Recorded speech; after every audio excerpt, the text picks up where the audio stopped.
எந்த ஒரு ரெஸ்லிங் செய்திகளையும் மிஸ் பண்ணாமல் இருக்க சேனலுக்கு ஃபஸ்ட் டைம் வந்திருக்கோங்க சப்ஸ்கிரைப் பண்ணி பெல் ஐக்கானை கிளிக் பண்ணி வச்சுக்கோங்க. பேக் ஸ்டேஜில் பால் ஹேமன் வந்துட்டார். இன்றைக்கி டிராஃப்ட் நடக்க போகுது.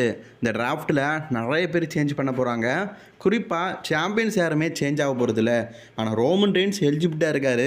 ரோமன் ரெயின்ஸ் எந்த பிராண்டுக்கு போவார் நினைக்கிறீங்க அப்படிங்கிற மாதிரி கேட்கும்போது, ரோமன் ரெயின்ஸ் முன்னக்கூட்டியே ஒரு விஷயம் பண்ணியிருக்காரு.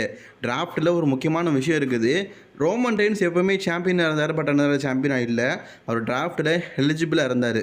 ஆனால் நேரடியாக ஒரு விஷயத்த சொல்லியிருக்காரு. நான் இன்றைக்கி டிராஃப்ட்டில் எலிஜிபிலிட் ஆகலை, அதாவது ரா டிராஃப்ட்லேயும் சரி ஸ்மாக்டவுன் டிராஃப்ட்லேயும் சரி நான் எலிஜிபிலிட் ஆகலை. நான் ரிட்டர்ன் ஆகும்போது என்ன அப்படிங்கிறத பற்றி சொல்லுவேன். ஏன்னா இப்போதைக்கு நான் ஒரு சில நாட்கள் டபிள்யூபிள்யூக்கு வரமாட்டேன். ரிட்டர்ன் ஆகும்போது நான் எந்த பிராண்டில் இருப்பேன் அப்படிங்கிறத சொல்லுவேன் அப்படிங்கிற மாதிரி சொல்லியிருக்கிறாரு.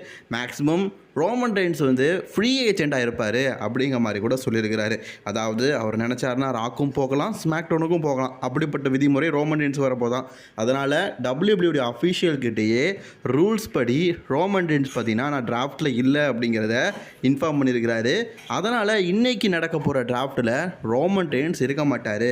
அண்ட் இது நியூஸ் கிடையாது, இது ஸ்பாய்லர் அப்படிங்கிற மாதிரி பால் ஹேமன் பேக் ஸ்டேஜில் பேசியிருக்காருங்க.